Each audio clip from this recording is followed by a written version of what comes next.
ಯಾವುದೇ ಒಬ್ಬ ವ್ಯಕ್ತಿ ಯಾವುದೇ ರೀತಿಯಾದಂತಹ ಸಮಸ್ಯೆಲಿದ್ರೆ, ನಿಮಗೆ ಯಾವುದೇ ಸಮಸ್ಯೆ ಇದ್ರೂ ತಕ್ಷಣ ಈ ನಂಬರ್ಗೆ ನೀವು ಕರೆ ಮಾಡಿ. ಅದು ಯಾವುದೇ ಸಮಸ್ಯೆ ಆಗಿರ್ಬೋದು. ಪೊಲೀಸ್ ಠಾಣೆಯಲ್ಲಿ ನಿಮಗೆ ಹಿಂಸೆ ಕೊಡ್ತಾ ಇದ್ರೆ, FIR ಮಾಡ್ತಾ ಇದ್ರೆ ಅಥವಾ ಕಂಪ್ಲೇಂಟ್ ತಗೊಂಡಿಲ್ಲ ಅಂದ್ರೆ, ಯಾವುದೇ ತಾಲೂಕು ಕಚೇರಿಯಲ್ಲಿ ನಿಮಗೆ ಡಾಕ್ಯುಮೆಂಟ್ಸ್ ಕೊಡದೆ ತಹಸೀಲ್ದಾರ್ ನಿಮ್ಮನ್ನ ಸತಾಯಿಸ್ತಿದ್ರು. ಯಾವುದೇ ಪ್ರೈವೇಟ್ ಹಾಸ್ಪಿಟಲ್, ಗೌರ್ಮೆಂಟ್ ಹಾಸ್ಪಿಟಲ್ಗಳಲ್ಲಿ ಯಾವುದಾದ್ರೂ ನಿಮಗೆ ಸ್ಪಂದಿಸದೇ ಇದ್ರೆ ದಯವಿಟ್ಟು ಯಾವುದೇ ರೀತಿಯಾದಂತಹ ಸಮಸ್ಯೆಗಳಿದ್ರು ಕೂಡ ಈ ನಂಬರ್ಗೆ ಕರೆ ಮಾಡಿ. ಇದು ಸಹಾಯವಾಣಿ ಕೇಂದ್ರ 24 ಗಂಟೆನೂ ಕೂಡ ನಿಮಗೆ ಉಚಿತವಾಗಿ ಒಂದು ಯುವ ತಂಡ ಸೇರಿ ಒಂದು ಸಹಾಯವಾಣಿನ ಪ್ರಾರಂಭ ಮಾಡ್ತಿದೆ.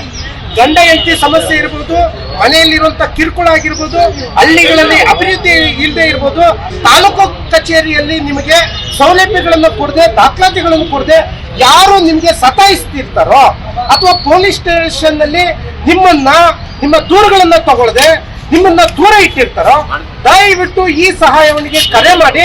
ನಿಮಗೋಸ್ಕರ 24 ಗಂಟೆಯೂ ಕೂಡ ಒಂದು ತಂಡ ನಿಮಗೆ ಸಹಾಯ ಮಾಡೋದಕ್ಕೆ ತಯಾರಿರುತ್ತೆ. ಕೆಳಗಡೆ ಇರೋ ನಂಬರ್ಗೆ ಕಾಲ್ ಮಾಡಿ. ಕರ್ನಾಟಕ ವ್ಯಾಪ್ತಿಯಲ್ಲಿ 224 ವಿಧಾನಸಭಾ ಕ್ಷೇತ್ರದಲ್ಲೂ ಕೂಡ ಪ್ರಾರಂಭ ಆಗ್ತಿದೆ. ಆದ್ರೆ ಈಗ ಯಲಹಂಕ ಮತ್ತೆ ಬ್ಯಾಟರಾಯನಪುರ, ದೇವನಹಳ್ಳಿ ಈ 3 ವಿಧಾನಸಭಾ ಕ್ಷೇತ್ರದಲ್ಲಿ ಮೊಟ್ಟ ಮೊದಲಿಗೆ ಈ ಒಂದು 5,000 ಯುವಕರು ಒಟ್ಟುಗೂಡಿ ಯುವ ಸಹಾಯವಾಣಿ ಅಂತ ನಾವೊಂದು ಕಾರ್ಯಕ್ರಮವನ್ನ ಮಾಡಿದ್ದೀರಿ. ಸಹಾಯವಾಣಿ ಕೇಂದ್ರವನ್ನ ಪ್ರಾರಂಭ ಮಾಡಿದ್ದೀರಿ. ಈಗ ಸರ್ಕಾರ ಏನು ನಿಮಗೆ ಸೌಲಭ್ಯಗಳು ಕೊಡಬೇಕು, ಏನು ಮೂಲಭೂತ ಸೌಕರ್ಯಗಳು ಸಿಗ್ಬೇಕು, ಅದು ಯಾರಿಗೆ ಸಿಗ್ತಾ ಇಲ್ಲ ಅಂತವ್ರಿಗೆ ಈ ಒಂದು ಸಹಾಯವಾಣಿ. ದಯವಿಟ್ಟು ಎಲ್ಲರೂ ಈ ಸಹಾಯವಾಣಿನ ಬಳಸ್ಕೊಳ್ಳಿ. ಈಗ ಪ್ರತಿ ಸರ್ಕಾರಿ ಕಚೇರಿಯಲ್ಲೂ ಭ್ರಷ್ಟಾಚಾರ ಇದೆ. ಪ್ರತಿ ಸರ್ಕಾರಿ ಕಚೇರಿಯಲ್ಲೂ ಸಾರ್ವಜನಿಕರಿಗೆ ಎಲ್ಲೋದ್ರೂ ಕೂಡ ಅವ್ರಿಗೆ ಸರಿಯಾದಂಥ ಮಾಹಿತಿ ಸಿಗ್ತಿಲ್ಲ. ಅದಕ್ಕೋಸ್ಕರ ಈಗ ನಾವೇನು ಮಾಡ್ತಾ ಇದ್ದೀರಿ, ಸಹಾಯವಾಣಿಯನ್ನು ಒಂದು ಪ್ರಾರಂಭ ಮಾಡ್ತಾ ಇದ್ದೀರಿ. ಯಾವುದೇ ವ್ಯಕ್ತಿ ಯಾವುದೇ ಸಮಸ್ಯೆಯಲ್ಲಿ ಇದ್ರೂ ಕೂಡ ತಕ್ಷಣ ನಮಗೆ ಸಹಾಯವಾಣಿಗೆ ಕರೆ ಮಾಡಿದ್ರೆ ನಾವು ಉಚಿತವಾಗಿ ಸ್ಪಂದಿಸೋದಕ್ಕೆ ತಯಾರಾಗಿದ್ದೀರಿ.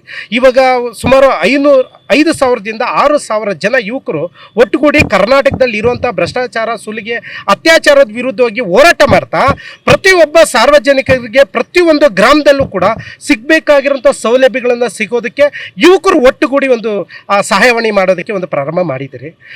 ಯಾವ ಸರ್ಕಾರಿ ಕಚೇರಿಗಳಲ್ಲಿ ಸರ್ಕಾರಿ ಅಧಿಕಾರಿಗಳು ನಿರ್ಲಕ್ಷ್ಯ ತೋರಿಸ್ತಾರೆ, ಯಾವ ಸರ್ಕಾರಿ ಕಚೇರಿಗಳಲ್ಲಿ ಸಾರ್ವಜನಿಕರಿಗೆ ಸಿಗಬೇಕಾಗಿರೋ ಸೌಲಭ್ಯಗಳು ಕೊಡ್ತಾ ಇಲ್ಲ, ಯಾವ ಗ್ರಾಮ ಪಂಚಾಯಿತಿಗಳಲ್ಲಿ ಭ್ರಷ್ಟಾಚಾರ, ಸುಲಿಗೆ ನಡೀತಿದೆ, ಯಾವ ಗ್ರಾಮಗಳು ಅಭಿವೃದ್ಧಿ ಆಗಿದೆ, ಅಭಿವೃದ್ಧಿನ ಕುಂಠಿತ ಮಾಡಿದ್ದಾರೆ, ಅದನ್ನು ಎಲ್ಲವನ್ನು ಸರಿ ಮಾಡೋದಕ್ಕೆ